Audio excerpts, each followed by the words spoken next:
Yes. So tell us, what are the things you still find interesting about China?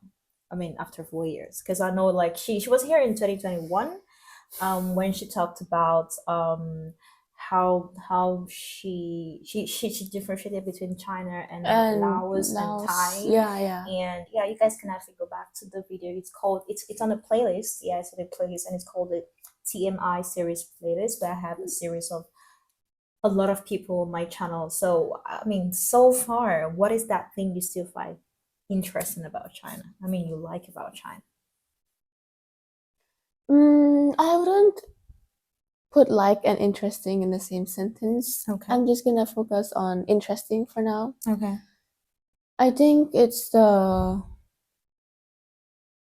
I don't know. I can't really think of anything right now. Okay, so just take your It's time. So what about liking? What do you still like about China? I still like how everything is so convenient. Oh yeah, Yeah, that's right. That's right. yeah. If you want medicine, Mm-hmm. even if it's just like a few bottles of medicine delivered at your doorstep, you can just go to the Meituan, The app. yeah, like the yellow app, Yeah, the that thing is Meituan pretty. app, Yeah. and then just order some stuff from the pharmacy, and then they'll deliver it right at your At your doorstep. doorstep. Yeah. I don't have that back home. Okay. I don't. Like, we don't have this. You need Mm-hmm. something, you go out. If it's closed, then sorry, tomorrow. Exactly. Yeah. Exactly. That's great. Yeah. I'm sorry. Mm-hmm. Let me say one more. Sure, Like please. the shops here in China close so early, Okay. and also the malls, because back home malls would close at around 10:30 and Mm-hmm. almost 11. Okay. Okay, like 10:30 max. Mm-hmm. But here in China, sometimes when it's 9, They start closing then out. yeah, people True. start True. leaving. True. True. Everybody starts leaving. Mm-hmm. They start closing. Because I was raised in Thailand and I live in a city next to Bangkok. Mm-hmm. So we would regularly go to Bangkok and we would, do some shopping, because Mm. usually, um, Bangkok Bangkok is known for its malls. Mm. Yeah, Great. like shopping Great. centers, huge shopping centers, Wow. Siam Paragon, Terminal 21, to name a few. Mm-hmm. It's huge. Really? That Yeah. huge. Oh, Okay. I don't know, maybe I'm sure it's gonna be more than 15 football fields, or I don't know. I don't know. I'm just being very I'm just being I'm just being very random. So, Okay. That's but huge, man. it's huge. That is huge. Wow. Okay. Yeah, Okay. it's like a whole stretch. So you have this BTS SkyTrain. So you take the Mm-hmm. SkyTrain. So it's like from one station to the other station to another station. Like all these stations are all Mm-hmm. shopping centers. It's that Okay. big. Okay. But then when Okay. I came here to China, it's like it's so tiny. Mm. Yeah, I can just walk for around 1 hour, and I would see everything. It's Mm. Okay. Okay. for me, it's like okay. Okay, cool. I think that's something interesting. Like Yeah, I've never been to Thailand. I've you just should been to come. China. You should come. Yes, probably because I kind of like the hype. I mean, a lot of people hype Thailand a whole lot. So tell me, that's one of the things you don't. Is it like you don't like about China, or it's just different? It's different, and Okay. sometimes I don't really like it when malls Mm-hmm. close so early, because I don't really have that much money to spend every month, but I Mm-hmm. like window shopping. I just want to go there, look at the things, go in the shops, look at everything I see interesting, and then Mm-hmm. don't buy anything that just come out. Oh my God! So what's the point? What's the point It's then? fun. It's fun, just like Okay. just going there, because you see new things almost every week. They have new things to sell. Yeah, I love stationery. I'm a stationery Mm. geek. So if I Mm. see those things, it just makes my day better. Okay, so Yeah.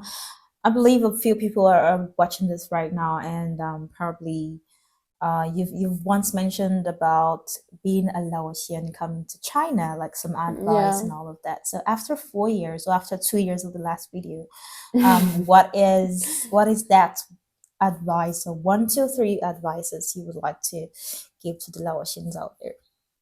You can speak in your language, obviously. I'm not. I am not able to translate that, so but yeah, you can speak English. I would rather go with English Oh, sure. Thanks. because yeah. As a Laotian. I think it depends where you go. If you're gonna go to the northern part of China, Shandong is in the north of China, then you won't really meet many Lao people.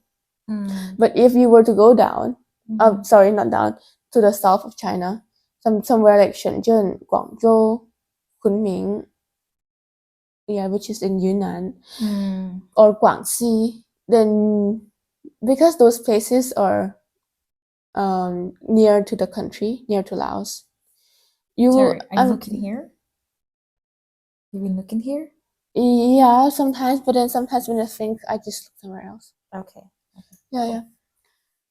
I think it's best for a Laotian who wants to meet other Lao people. I think they should go to the southern part of China because that's where most Lao people will be. I can't really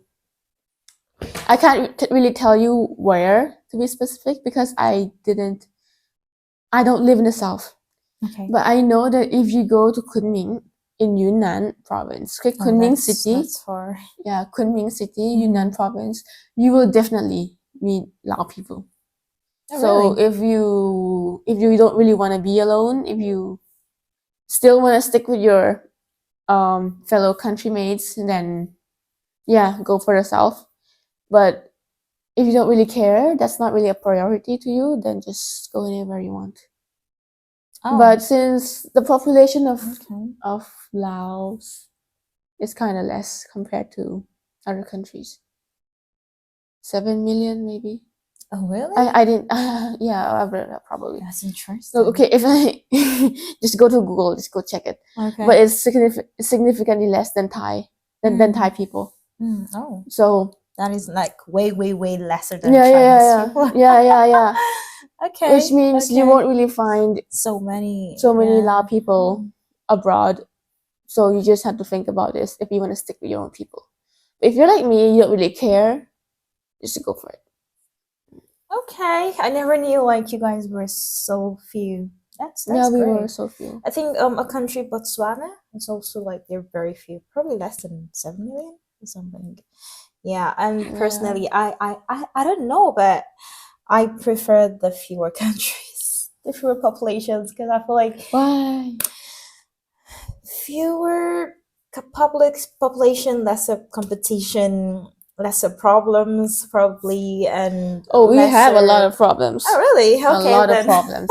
I could be wrong. All right. So, finally on this video, I wouldn't want it to be like so long.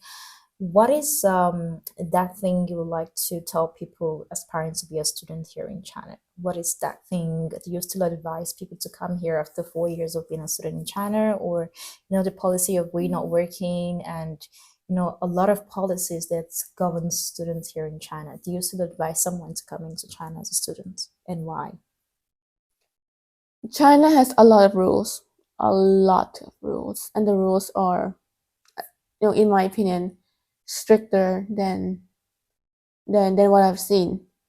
So, okay, in my university, in the main campus, in the international students dorm over there, we have a curfew of 11 p.m.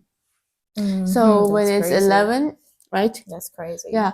So when it's 11 p.m., you're not supposed to go out.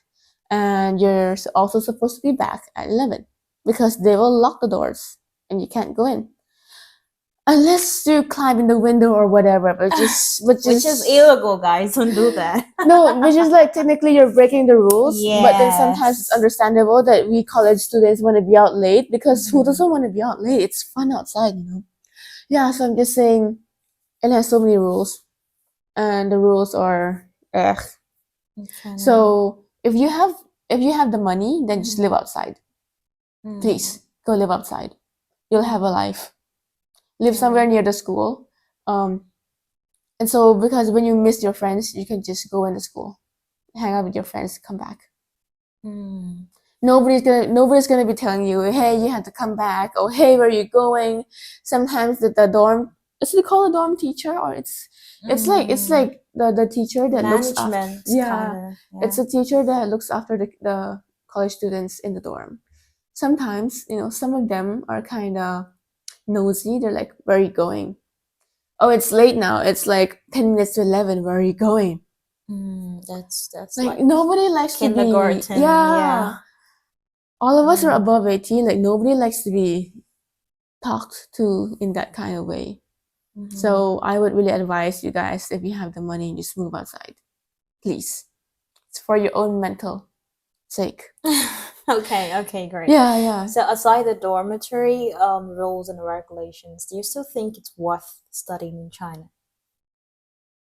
I mean, okay, by the way, what's your course? What discipline are you Oh, I'm in my last year of bachelor's, and I'm doing international economics and trade.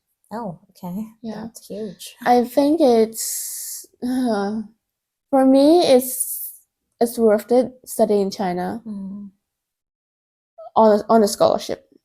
Okay, So tell us about it. So I don't think I would spend my money on colleges here in China. Okay.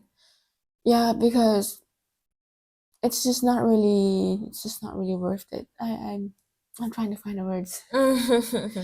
I think I get what you mean. Yeah. I mean, we cannot work and Yeah. spending money you don't really work for, except you were like, okay, I'm coming here for like business, or my parents are damn rich, so, and you want to learn the language. I mean, you can learn the language even in your country, because I learned Chinese before coming to China. Same. So Same. I personally also wouldn't advise anyone to come to China with probably a full self-sponsorship like program without having a second plan. I mean, it's possible to come here with like your own money, but I would advise you guys to probably have a business mindset while coming here or before coming here, so you can combine that, or else you might want to like waste your 4 to 5, 6, 7 years here just studying without no income. And I mean, have other plans even if you want to come here, but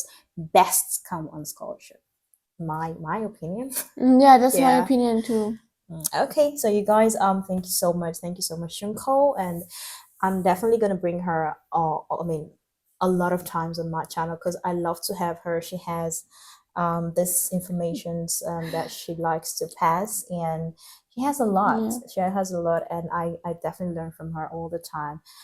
Thank you so much, guys, for sticking around. And if you've not subscribed, please do so to subscribe, so I can bring her back and bring other people back. And yeah, that is gonna be it for this video. Do you have like any last word or goodbye to the Laotians out there? And how do you say goodbye again? I'm sorry, I forgot.